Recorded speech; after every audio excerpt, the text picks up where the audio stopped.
I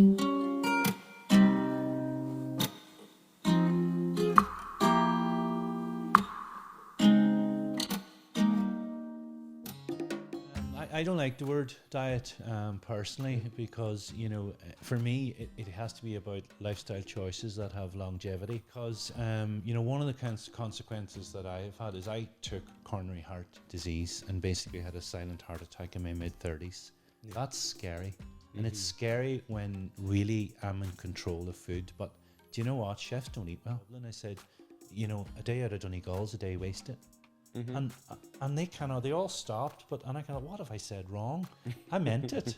Make no mistake about it, I spent 2 weeks sporadically vomiting, just for no reason other than I knew that was stress, but it was actually stress relief then when we made the decision. So I'm speaking about it because I think people will relate to it, and I think people in business will relate to it. And the main thing I want to say to people is, try to separate it out. Just do not let that kitchen table become the boardroom table. The one thing I come back to is I'll make it work if I talk in there and I know who I'm talking to. I'm talking to you today, but there's people listening afterwards. Mm-hmm. They take away 10% of what me and you're talking about as a good thing, as a positive. They implement it and they improve their life. We've won. Hey everyone, welcome to Sharing Stories. In this podcast, we'll bring on a different guest every week. We want to get their unique perspective, their experience, and they find out more about their special subject. In today's episode, we have Chef Brian McDermott. I've known Brian for a long time, over 10 years at this point. And in that time, Brian's had many different roles. He's been an award-winning chef. He has been a presenter at food festivals, an owner of a cooking school, a business consultant, a food development manager, a lecturer, a radio broadcaster, a TV personality, a hotelier, a author of multiple books, and a social media content creator. So just like to start, Brian, they say, you're very welcome. Thank you for coming on. When I looked at all these roles, the thing that stood out to me is there's such a variety of things that you've done and accomplished. But one of the central elements of it is food and being your love of food. What has inspired you to pursue working in the food industry? Where did this all start? I think it has to be my mum, Kevin, because she was a cook on a potato farm and not too far from here, like just about a mile really, and it straddles both sides of the border. So they had a workforce of about 130 during harvest, and she and her sisters basically cooked every day, the most massive pot of spuds, but it was what was called a balanced meal. Like it had meat and protein and veg, as we became accustomed to being the main meal of the day. So watching her kind of has definitely inspired me because she did a lot.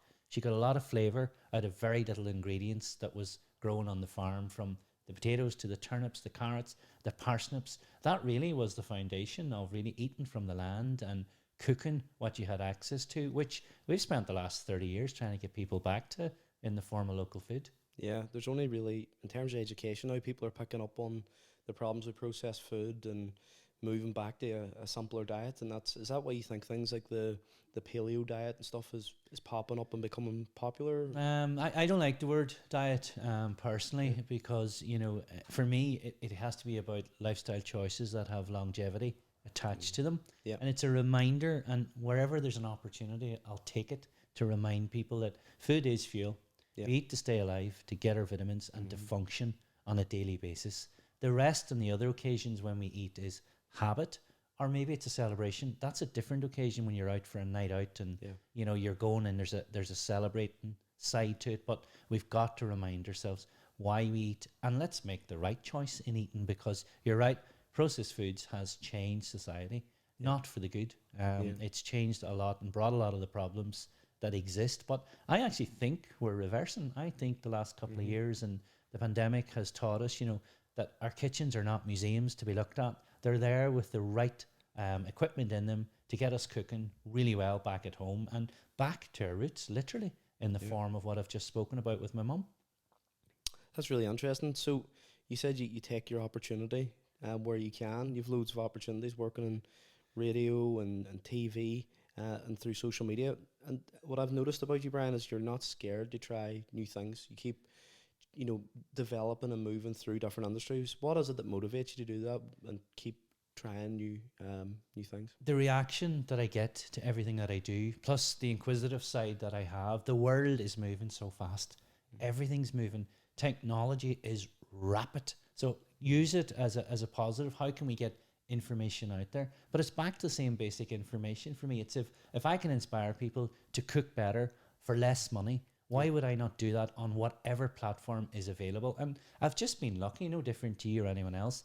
The platforms that are coming at us thick and fast, that are changing, trying to keep up with it, creating content, and I'm very privileged and lucky to have radio and have TV every week, on a national level. And I don't take that for granted. I take that as an opportunity again, just to get that message out, reiterate it, and make sure that people can connect with it. And it might be only one ingredient. Last week we spoke about turnips because it's topical and it's in the UK news at the minute. And if I'd have mentioned turnips a month ago, there have been calls coming in going, is he off his head talking about an old rooted vegetable like turnip? But when used right and the refocus on it, all of a sudden people are now starting to put turnip into their shopping basket again. Excellent. So then you speak very passionately about your work and your job. So what's the best part of your job? And then I want to get the negative. What's the worst part of your job? The best part of my job is that if I don't like what I do, I drop it. And elements of that. And there has been very few occasions where that has happened. The reason I speak so passionately is I absolutely love food. I think food is the most exciting commodity, subject that there is, because you will never know enough about it. It's just, I was with students this morning and, they said to me, what's the one bit of advice you can give me? And I said, get a black book or get a journal, pick one ingredient a week and ask yourself, where does it come from? The answer shouldn't be the name of a supermarket. It should be where it's growing. And, the example I gave was garlic. And then say to yourself, how many times can I purchase garlic in a supermarket setting? Think about it. From a garlic salt to fresh garlic to garlic puree to garlic oil. There's so much that you can do about it. But go back to that root of the garlic. See how it's growing. Is it Irish growing? Can it be growing here? And then how are you going to purchase it and use it from fresh the whole way through? There is one ingredient a week. Learn about it. Educate yourself. Next year, you'll have 52 new ingredients that you know absolutely everything about. And that's where an education should start if somebody wants to take food and take it serious. That's the positive that I see. You're always learning. Negative, I can't come to one. Yes, I know we might touch upon the long hours associated with chefing, but, I've been able to balance that now and create a lifestyle that has provided for me and for my family, which has to be the number one priority. First and foremost, to safeguard who I am as a dad, who I am, as a husband, and just to create that nice, safe environment that we all grew up in. That's what we have to thank our parents for. It involved food, it involved a dinner, and it was a safe space. So we can't lose that. And, the table shouldn't become the boardroom. And that maybe did happen in our house, where I was bringing home the issues of being self-employed. I've been self-employed really since I've been 18. I've taken on different roles, but I've continued to do over and above that. So it's a strange kind of journey to know that you've been self-employed since that age. And the fear is that your kitchen table, which is for dinners and a safe space, becomes the boardroom where you discuss business. And that's probably the negative that I allowed to come into self-employment rather than chefing. But guess what? I've learned from it. I've parked it, and I don't allow that to happen anymore. That's good. That active self-reflection and evaluation as you move forward. Do you think there was, like, when you started off and working as a chef, and there's a lot of I would imagine personal cost that comes with that, like in terms of the hours, the missing occasions, like you've talked about bringing something home to the dinner table and how you want that to be a safe space. Is that part of the move into the kind of media industry and working on TV and radio? I think yes, in a way, because one of the consequences that I have had is I took coronary heart disease and basically had a silent heart attack in my mid-30s. That's scary. And it's scary when really I'm in control of food. But do you know what? Chefs don't eat well. They really don't. And people, there's this perception it must be great having access to all these ingredients. It is, but there's an adrenaline attached to us. Like we're junkies for more, we want more. And there's a madness associated with chefs in a good way. It turns into positive energy if you can manage it, But when that did happen, particularly for me, that was the stage when I had to take stock, because I had to stop working. I had to stop doing 15, 16 hours a day. And you're listening to a cardiologist. I couldn't even spell cardiologist before that. So now you're listening to it and you're saying, right, what is he going to tell me today? And you're going, oh, here we go today again. But I did take it on board and I listened, and I think it's the best thing ever happened to me. And it's now the reason why I do what I do, because similar to what I said to you earlier, I see these opportunities that came along. I didn't sit down one day and say, I want to write books.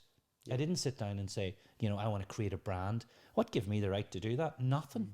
There's nothing attached to it other than it was a natural, progressive journey to rehabilitation for me in many ways. And I can link that into my own mental health and say, I had to become very comfortable with myself and say, okay, you've had a setback, you've had a knockback, but where's the resilience within? And I found it for the first time in my life, and I seen the importance of it, because I knew then, if anything ever happens to me again, which it did, not just in health, just business is a roller coaster. When things happen like the pandemic, you need to be able to draw upon something that happened previous, how you learn from it. And to me, the one word is resilience. And as a result of that, and as a result of me being so open, there's no hidden agenda. I put it out there in terms of what happens as a journey. So I think that has benefited me, and it's allowed media outlets in particular come and get a bit of it, because they feel it when you're in the studio with them. And I know that after years of doing it, that they want a little bit more of what you have. Yet all I consider that I have is a journey, a story,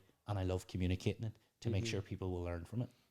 It's really interesting that when I asked you about a negative that you didn't say about the heart attack. So that shows you, I think, your mindset and how you think about the event.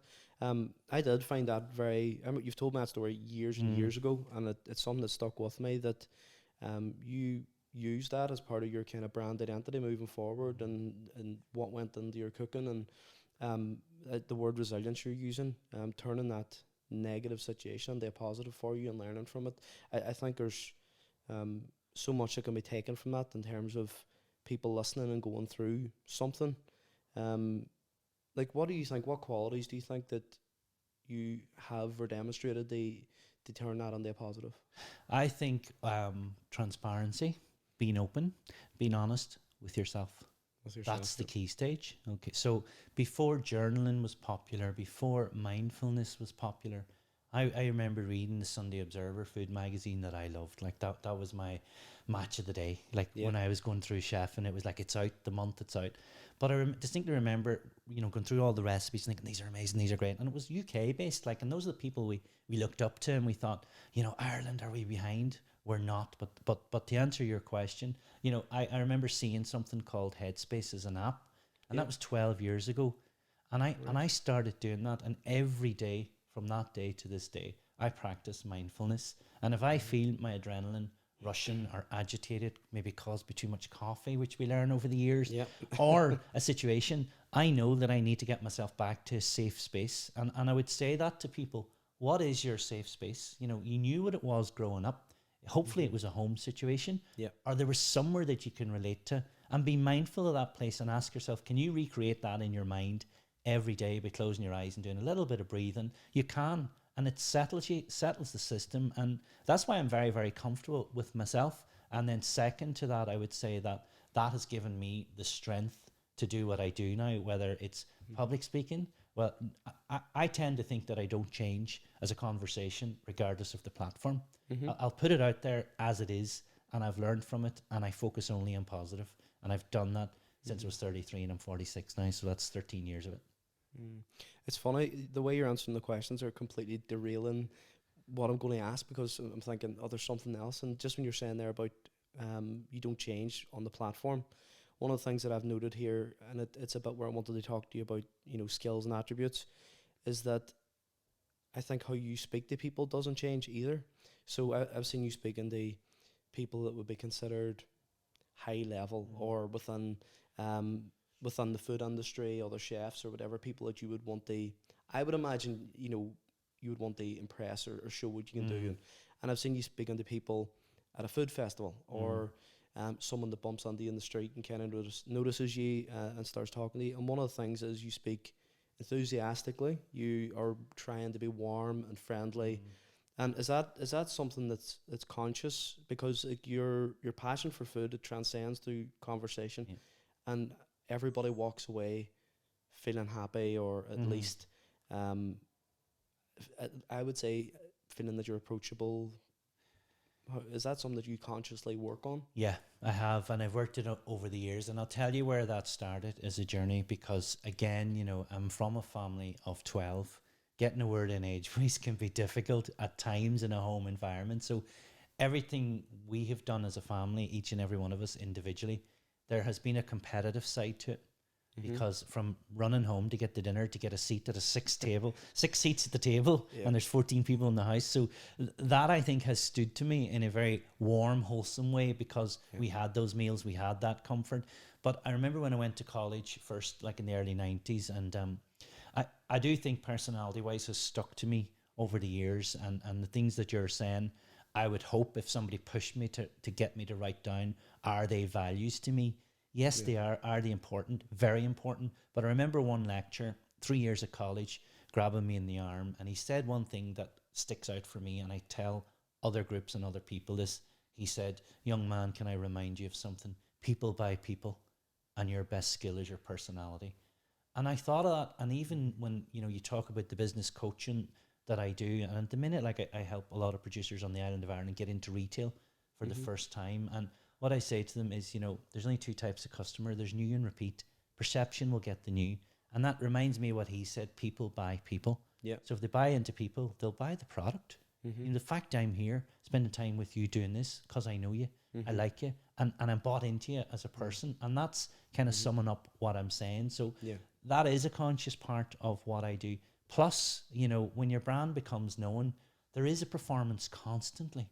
Yeah. Everyone's got an opinion of you. You don't like it at the start, but you got to realize you put yourself out there. You wanted this. Yeah. You wanted it to happen on radio and on TV and to MC a food festival, and all of those roles that you're referring to. I do them because I genuinely love doing them. I love what's in front of me, whether it's a microphone or a person of interest. And I'll be honest with you, I shy away from those that drain my energy. And, we're all surrounded by them, whether it's in work or families or in-laws. That's the reality of life. Yeah. So I tend to make sure that I can give somebody something that they can go away with a smile on their face and say, geez, I enjoyed that chat with Brian. And it may not always be food. No, but it is. It's something that I've noticed, as I say, and I think you've summed it up very well. So you give so much of yourself in terms of your appearances and like coming and having this chat today. So this next question is probably going to be difficult, but what do you think something that most people wouldn't know about you? I would say that probably, people think they know you because they see you and hear you. And I mean that, whether, again, it's in the festival or, it's locally here on BBC Radio on a Wednesday, or they're watching you. They don't know you. Yeah. So in not knowing me, what they probably don't know is that I try to be consistent, but more importantly, I'm actually quite a lot of fun outside of switching on and performing, and I'm the biggest wind-up merchant. I know. You worked with me. Yeah. And to me, that is part of me. It's something I can't stop happening. And it's just, even at the food festival scene, when I'm emceeing, and the biggest names in the country, the Neville Maguires, the Rachel Allens, the Kevin Dundons, like the banter that I'm doing and swapping somebody's sugar for salt, and this stuff isn't seen, and I'm seen as the polished introducer that is making sure this show runs really well, yet the person that I'm introducing is looking, going, I can't believe you just done that to me. So that's the bit of me that I think people who don't know me don't see, and don't know that side of me. It's interesting you said that, because I've seen that side of you. I've been on the end of some of them wind-ups. Hey, I'm just pausing the content for 1 second just to ask for your support. This channel relies on yourselves, the listeners, the viewers, to subscribe, to like, and to share on whatever platform you're on. We really appreciate it. It really helps out the channel. Now let's get back to the content. You're a big advocate for keeping it local. And then I'm sure you've had opportunities within your industry to maybe move away, England, America, and bigger audiences, the big city lights. What is it that keeps you in Ireland, and why is it that why is it that you've tied yourself to so many local companies? I'm guessing it's something to do with that kind of story you told about your family at the start. Yeah, I feel grounded, and I feel, I know I'm using this word again, but I feel safe at local level. And I love the experiences. I've been lucky enough to travel, you know, through my second book, China. I've been to India for a long period of time, you know, Dubai even last year, all through work or representing state bodies in still promoting food, you know. So the first answer that comes to my mind is I feel safe and grounded when I am at home and I know I'm within reach of home. And I love Donegal. I absolutely love it, and I don't make any bones about it. And I said to somebody recently, and I didn't realise I said it in Dublin, I said, you know, a day out of Donegal is a day wasted. And they all stopped, and I kind of, what have I said wrong? I meant it. What I meant was, you know, if I'm not in Donegal, I'm not near a beach, or I'm not near the sea, or, you know, and I'm not doing the things that I like, and even my family and the girls, and then I think, have I wasted today? But I probably haven't, because it's monetary value and it's work. So, you know, that's the answer that comes to my mind. So it's the one I throw out there. Good. So what, you've just referenced family. What does family mean to you? What's the family, friends, support network? What role does it play in your success? Very much, and it probably is something that I wouldn't say I deliberately ignored, but I just worked. I am a workaholic. I love working. I don't stop. It's long days, and you know what you introduced me as, that is still what I do to this day. And if someone said to me tomorrow, you know, can you come and can you MC this event? Yes, I'd say yes to all of that. I've got smarter at how I do it. But the family situation, you know, I think as I got more mature and as I got older in life, kind of realized I didn't give them enough of me. Because in this type of industry, you're giving everything to the job. You're giving a lot of energy. But also then as you create a brand like what I have done and you become known to people, they also feel a bit of ownership and they want you. And a lot of the time I might be giving myself to too many others and not the family. But I do think if COVID has done a favour to me, that has been one of the most positive things that it has done. And I'll sum it up for you, because, you know, we're sitting in our home and we're eating our dinner a week after COVID, and none of us have any work, and you're working out, but you're performing for your family. And then I said, God, these seats are so bloody uncomfortable. So 10 days into it, we got new seats at the table, and then the penny dropped for me. I had never sat long enough at my kitchen table to realise that we had a hardwood, uncomfortable seat. We changed the seats, and all of a sudden, it's becoming 2-hour dinners. You know, and we cleared the table. Like, and I think nobody's any different. You know, the bills of the day that were coming in were going on the table. Things were on the table, and you're going, do you know what? I'm not eating dinner. I'm sitting at the breakfast bar or the island, and I'm doing it. So that's the importance of home, family, and the people that are in it. And you know, and I've watched 2 young girls become 2 feminists, 2 really strong individual ladies that I've had to sit back and learn from. And I'm not scared of that conversation. Most men might be. I'm not. I'm not scared to say they have taught me so much about women, careers that women want, and rightly so, and deserve. And it may be another topic, but I spoke about it yesterday on BBC Radio, where I said, hang on here, you know, middle-aged 40-something-year-old man, you know, I've grown up, you know, where there's been the nods and the wink and going, oh, did you hear that the woman's got a job 20 years ago? That was how it was. That's not my opinion. That's how it was. But recently, I've had to sit back, and where I feel uncomfortable, if there's a conversation going on, I'll challenge it now, and I'll say, no, tell me, explain to me, you know, to Neve and to Aoife, tell me what you mean here. So I've had to rely on 2 daughters, now 18 and 21, I think, to educate me more about society, how it is right now, and the strength of women, which I honestly can say, I believe, is a good thing, because that, Brenda and the 2 girls and their strength, is what has got me through. And I get called out in our house quite a lot. It's like, here, you can't be talking about that, you can't be saying that, or cop yourself on. So that's the importance and the role that they've played in making sure that the 4 of us are all together and have a very, very, very tight, strong family connection. But you have to be open to new ideas, and it's something that the work that I do in terms of you know, teaching, the work, I'm constantly meeting young people that are coming on with fresh perspectives, and I love listening to them. Just similar to what you're saying, my girls are probably a bit too young in order to get that that deep dive into society. It's coming. And it is probably coming, yeah. But I think it's really interesting that you're listening to them, learning from them, and open to it. some of the stuff that you said that really stuck out to me was about your work-life balance. And I remember a woman said to me once that your work gets the best of you and your family gets the rest. Correct. And it's something that stuck with me for years. And it's just all the stuff that you're saying. I have thought about, and I know many people have thought about, is, are you given enough time? And there's a bit of a catch-22 there where you need to work because you need the income to give your family the life that you want to give them. But then you also want to be there, and it's balancing the value of your lifestyle and what you want versus the time and being with them and being present. What do you do to balance that out? Because you're clearly running a successful business. Your day-to-day work schedule must be very demanding. And then we've talked a wee bit off camera about the skills and the things that you have to upskill yourself with that COVID brought, where you had to think about your home studio, and there's so much going on there. So what do you do to kind of balance everything and kind of make sure that you're being fair to everybody? I manage myself a lot better, and kind of to answer even your earlier question, something that people don't know about me. When COVID hit, to help me with this, I went back to education again, and as of a month ago, like I have now got another qualification, which is in lifestyle coaching.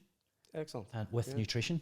Oh, good. So you could say as a chef, the nutrition was there. The reason I wanted to do that is I accidentally became quite decent at coaching people through mannerism and personality and listening. Yeah. I don't know where I got those skills, but they're there. And I feel connected to somebody when I'm chatting to them. And if I don't, I will disengage and I will move away. Yeah. And I won't make any bones about it. Now, that's not on every platform, but particularly people in general. So I've become much, much better. And like my earlier point of thinking family, but in what I do and in giving advice, I always say to people, draw a little, caricature if you're a male or whatever it is, put it on paper, look down, it's got no expression, no eyes, no smile, and just say to yourself on the left-hand side, like, what are the things that are bothering me today? Because we've got to all declutter. There's something bothering every one of us to the point of where we're going. And then I say to you, you have one word to action this to alleviate it. Now, it could be communication. In other words, it might be a family member that's niggling at you or an in-law. And really by just communicating, and maybe that communication is letting them know how you actually feel and how they have an effect on you, good, bad, or indifferent. And it can alleviate a lot of problems by communication. Other forms of communication could be an email, or if there's financial pressure, can you start it? Why are you delaying it? Get things off your chest and looking down at that person. That frees you up. And when that frees you up, the person over on the right, just write down some of the things that you used to do that made you feel good. And I did that. And I realized that the reason I wasn't doing them again is I thought I was too busy. Yeah. And I was busy. And it was all my fault. And I also know that I need to be busy. I need to be busy, or my alarm bells goes off in my head. Not financially. I am that type of person. It's taken 20 years for me to realize that.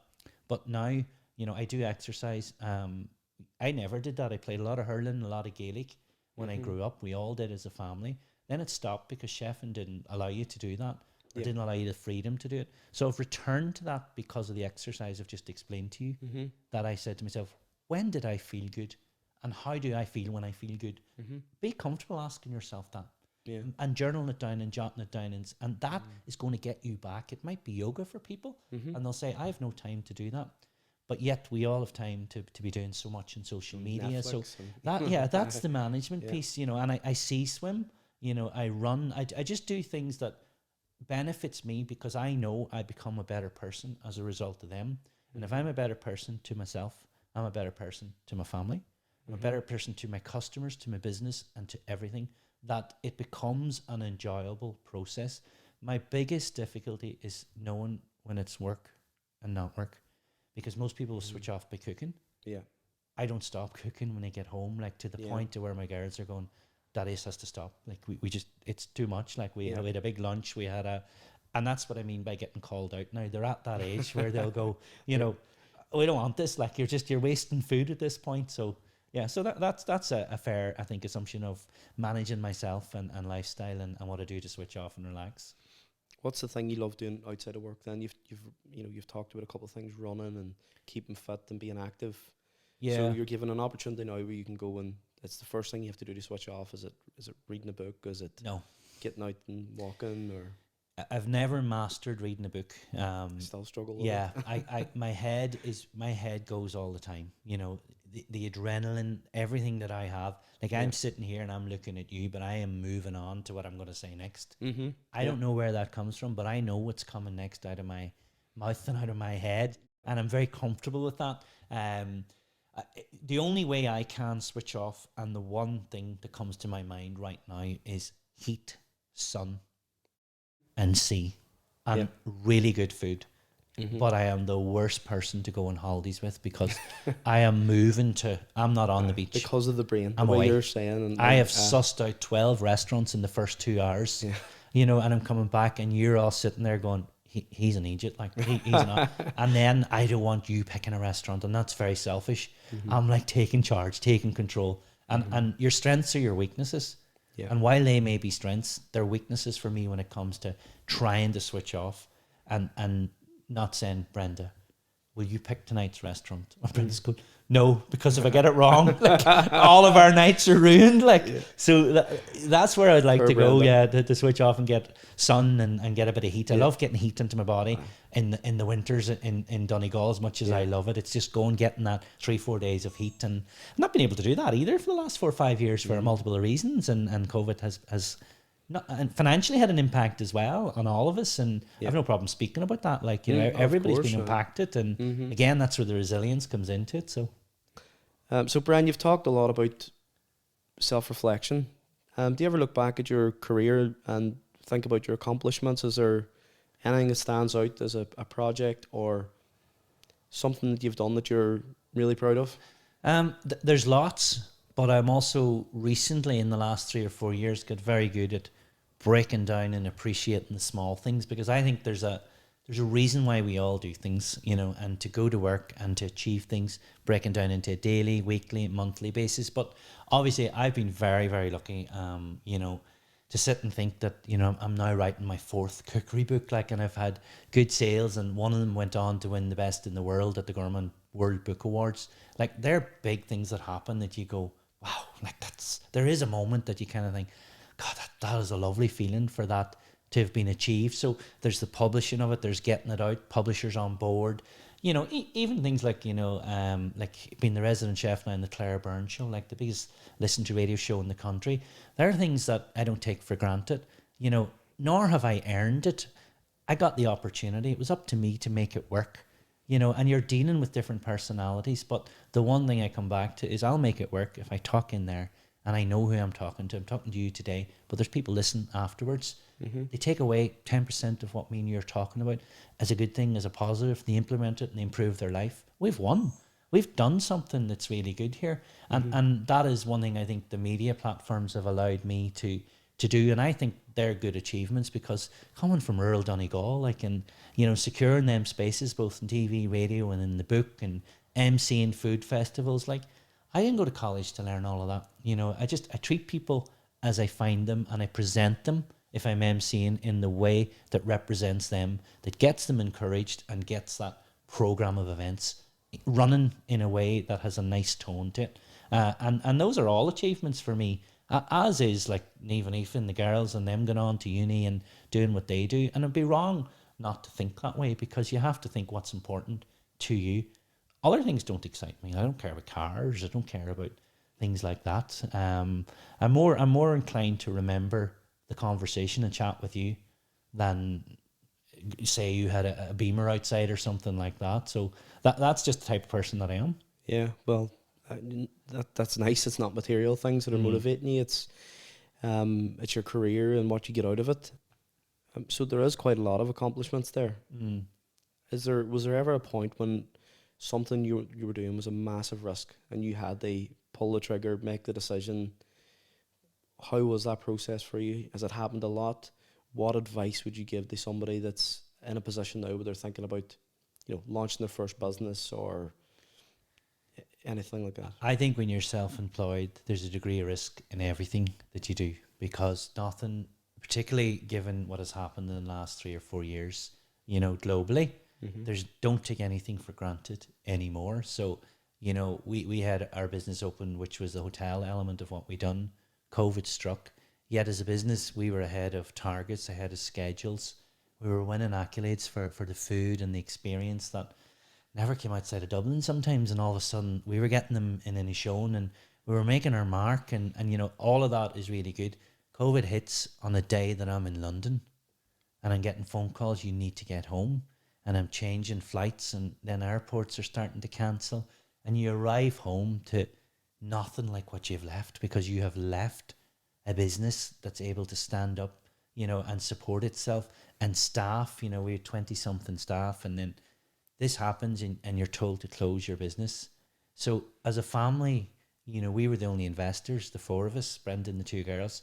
So that's the point I made about not letting your home become the boardroom table, because I did at that point in time. We had to make a decision, you know, and the decision was, okay, the risk is we're going to re-enter a marketplace in a very volatile economic situation, particularly for hospitality, because there were still no signs of when you could open, when you couldn't. So then when it was a case of that you could open, it's very much, what do we need now to open? Because you're dealing with perishable goods in food. Everything stopped. You could close a bedroom door, but you couldn't close a fridge door. You know, you had to replenish. So you were talking massive capital, having negotiated with banks to stall everything, and, you know, government support was really good and all of that. But then to get back into it, there was more capital required than there was for starting the business. That's a risk. And guess what? That was a risk as a family we didn't take. We weren't prepared to take. And it's the one time that we went, and my heart was going, no, let me finish this job. This isn't only going 3 years. Like, look at what we were doing, what we were achieving, the people we were employing. And I was putting my money where my mouth was, hanging my hat on an establishment on the back of the brand and the build. And we were getting people, we were pulling them from all over to come to stay and visit. And of course, the downside was they wanted to see you. So if you weren't there and you're off doing telly, that was creating problems that I hadn't allowed for in the everyday running of the business. So that was the risk, the one risk where I said, no, this is not right. It doesn't feel right. And I always take it back to my gut. You know, it serves us all well. There's a reason for it there as a reserve. And as hard as it was to come to that conclusion, because you could look at other models, taking in investment, they were there. You know, there was no problem getting people to come in and back in. We didn't want that, because we were then answerable to someone else. Yeah. You know, and as a family, that was taken away from the boutique family run, what we set out as the ethos of what we wanted to do. So make no mistake about it, I spent 2 weeks sporadically vomiting, just for no reason other than I knew that was stress, but it was actually stress relief then when we made the decision. So it's the one time, and probably the only time, that as a business person, we knew we had taken a risk, it worked, but to take a further risk that was out of our control, that we didn't know. And in hindsight, when you look at the problems the industry has had getting back on its feet, you know, in tourism as an island, and particularly here in the Northwest, I think we actually made the right decision. But by Jesus, it was hard to swallow for a long period of time. And that dents you a bit, and that's where the resilience again's got to kick in to get you back going.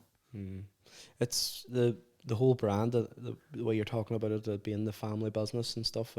Was that a big factor? You know, the fact that you're talking about the four investors, the family. Was that a big factor, not bringing somebody in? Yeah, totally. We had teenage girls who were becoming 18-year-olds, and who all of a sudden were and worked in the business with us, who knew the impact on them, on us as a family, because the workaholic ethos that I had, I expected of them. That mightn't have been right. It mightn't have been right, and there wasn't a conversation, nor was there an appraisal process where you sit down with your family and go, you know, you're doing well, you're not, you know, there's things you could do better. No, because that's the piece that I referred to earlier, where the family will always suffer more, you know, and not in a way other than we all just wanted it to work, you know. You're only doing your best. Correct. Yeah. So there's no regrets in anything that I'm telling you. I'm speaking about it because I think people will relate to it, and I think people in business will relate to it. And the main thing I want to say to people is, you know, try to separate it out. Just do not let that kitchen table become the boardroom table. That is the key thing I would say to people nowadays. Yeah, but I like it. It is about getting up and going again too. There's that other message there, and the resilience that you keep mentioning, that I think is very important. I think it's something that's missing in a lot of areas of society. We see it. Our students coming through the door, that teaching them resilience and how to deal with rejection it's one of the hardest things. And you know, when they leave the safe space and the safe learning environment, the big bad world is sitting waiting, and they try and teach that's a very hard thing. So you talked about the food industry, Brian, the impact that COVID had on one of your businesses, but how have you seen the industry change since COVID? What's the major developments? Oh, it is changed dramatically. It's not in a good place, and I have no issue saying that in speaking to a lot of the owners, the operators. You know what you took for granted. Like let's give where we are here, the Derry Donegal thing. You know, it always swayed, but it was currency that allowed it to sway in favour of we would go and eat in Donegal. You know, half a Derry ate in Donegal for 20 years of me growing up. Then all of a sudden there was this switch where people from Donegal were going to Derry. There's 2 VAT rates. So there's a currency difference. There's 2 VAT rate differences. There was the pandemic. There was Brexit. So all of a sudden, as a small island with the same fertile soil here as there is across the fence, you know, getting rid of the border, all of that kind of started to creep in and return again because Brexit flagged that up, and all of a sudden it was becoming Northern Ireland produce, you know, and how we're going to get that across the border. And really for us sitting where we're sitting geographically, you know, the farmer that's less than 500 metres or a kilometre up the road is producing as good a beef, but it's in different jurisdictions. The laws are different. I struggle with that, and the industry struggled and has suffered as a result of that, I believe, since the pandemic, since Brexit and that result. But from an industry point of view, how has it changed? I think people are a lot more educated in food. They know what they want. They're pushing boundaries. And as consumers, they're leading the way. So the innovation from me is coming from consumers that are well-travelled, well-educated, you know, and they're coming back with ideas, and they're demanding, you know, that it is street food, not so much fine dining now. It's grab and go. You know, we're eating on buses along the quay. You know, we're going to what we see as small plates. But all of that, in a way, is nice because it's gone back to sharing, caring, having a conversation. And, you know, don't share a table or don't have a dinner with someone that you have no reason to, you know.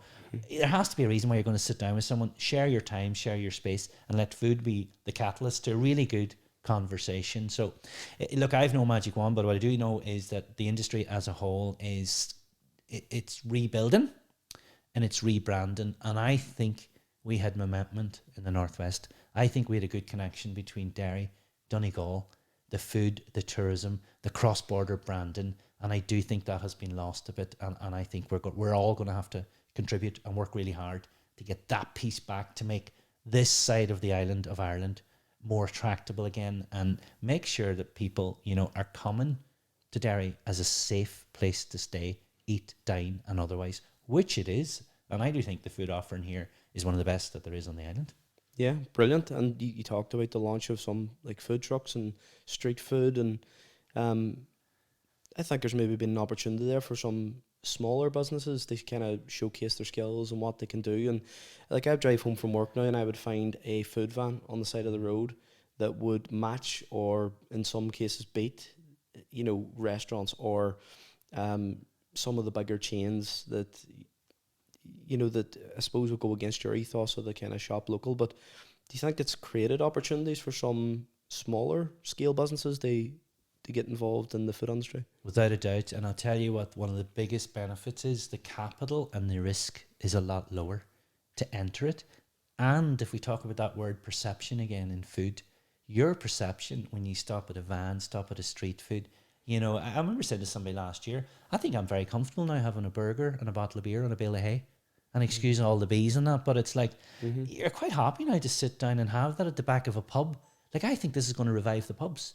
The pubs and the pub grub that has got lost in favour of nights out, big spend, restaurants. I think it's reversing. I think it's coming back, and you're seeing some well-known chefs getting and able to open their own business by tagging on the back of a bar, which needs the food element to keep that side of it going. That's where the biggest opportunity exists. And then secondly, on your point, you know, the street food style offering, whether it's the side of the road or whether it's up the quays or whether it's on top of Green and Valley in Donegal in a coffee van and homemade pastries, like, there's something very special happening there because they're creating an experience in a place that is really iconic. You know, people flock there as tourists. to see the best views at Derry, Donegal. And I'm just using on top of Green and Valley as an example, the Stone Ring Fort. You can get a coffee. You're staying there longer. That has to benefit your mental health. The fresh air, the wind, and the sights, and your appreciation, again, for the area of where we're all from. So not just is there opportunities and easy access and less capital for particularly young chefs coming through, and food hobbyists, doesn't have to be chefs. You know, some of the best cooks now are coming through of values that are getting passed on through family generations. And, you know, we all know that someone's going to say their granny scone's the best, but prove it to me. Tell me why your granny scone's the best and serve it the best way that she served it. I'm bought into that, and I'm into that story. I don't really care where I'm eating it, whether it's on Delph or whether it's served to me in a disposable, you know, takeaway container that I'm driving along, pulling in and able to eat it. That's the big difference. That's the opportunity, and that's not going away. It's these new experiences of being in different places and having your coffee and your pastry. And the other part too is these small businesses, they rely on having a really solid product, because that's what's going to keep people coming back. It's not a big name. It's not something that they're coming back because of the kind of ad they've seen on TV. It's because the product's really, really good. You talked about young chefs there. You just referenced it, and it got me thinking, if you were speaking to a young person now, and this can be about anything, it doesn't necessarily have to be in the food industry. Is there a book, a podcast, a YouTube channel, TV show, radio show? What would you recommend that they should go and watch? I think if it's young people that maybe is looking to get into business, or if it's young people that is looking to strategize and map their journey, I do honestly think that self-coaching is one thing I'm a big fan of, and I try to install it and leave it with people. So, you know, coaching and go, what's that? Is it my football coach? Who is it? No, it's back to that exercise. Have a good, clear understanding. Ask yourself who you are. Who you are right now. And in a positive way, with a smile on your face, say, well, you know, I am Kevin, and this is what I've done, and I've got 2 girls, you know, whatever family situation. Remind yourself of what it is you have, and then ask yourself, why are you doing this? Where is it you want to go? What is it you want to achieve, and what's the importance of that? Because when we look at ourselves, all of us, we've only got so much time.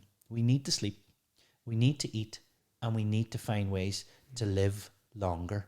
This exercise will help you do that in self-coaching. It's just looking at, okay, I need an income. We all need an income. It provides security. Outside of that, and you have that security, you know what your incomes and your outgoings are, and managing that, but appreciating the small things like a shop. If you've never gone shopping with your mum, your parent, your guardian, go. Enjoy the experience. Be part of that. Be part of the journey of what it is going to be cooked at home, and how that experience is going to be. I think it's getting those fundamentals right, grounded, appreciate it, and for yourself and the people that are around you. For others, it may be people that they're living with at the minute.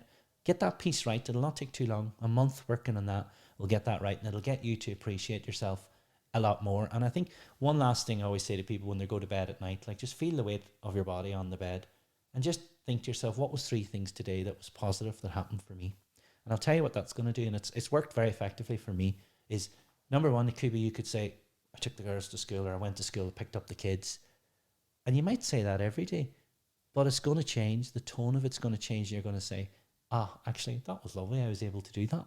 Rather than, I have to go get the girls and I'm running. And we all do that, and we're late, and we want to be late. It's our own fault. No one else's fault. School starts the same time every day.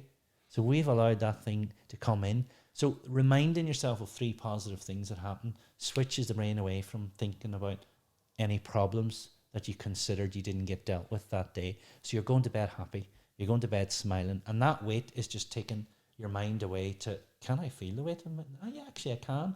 Can I feel my ankles? And like if you've ever gone through a body scan, imagine a scan coming up over you, and you'll know where you're niggly and sore, and you can actually cure that just by sitting for a couple of minutes at night, appreciating those 3 things, and you'll get up really refreshed, a better night's sleep.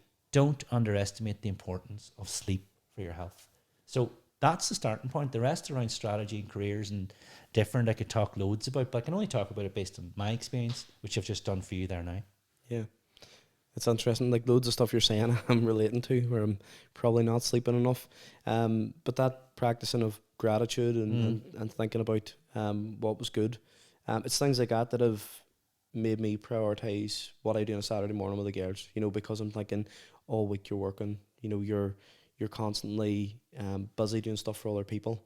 So that's really, really good advice. So the last question that I want to ask you, Brian, is what's next? Give us on about your future plans. Is there a project that you're really excited with that you want to tell people about? Yeah. I've got a saying, and it is, do it and talk about it. Don't talk about it and not do it. And what I mean by that is, and I'm probably going against this to answer your question. Go for it. Like, I have signed another deal for a new cookery book. That's massive. Like, it's not easy to get a deal at the minute with publishers. And I've been lucky. Like, I've been with O'Brien Press now for a number of years, and they've been at me about doing a book. And I just felt the market wasn't right. And I was watching where cookery books were going in terms of sales, because all of the digital and videos and free information that's out there. But in fact, they have grown cookery books as a title. So I have commenced that. I've started that, and I'm looking forward to it. It's an 18-month project, and this time I want to enjoy it.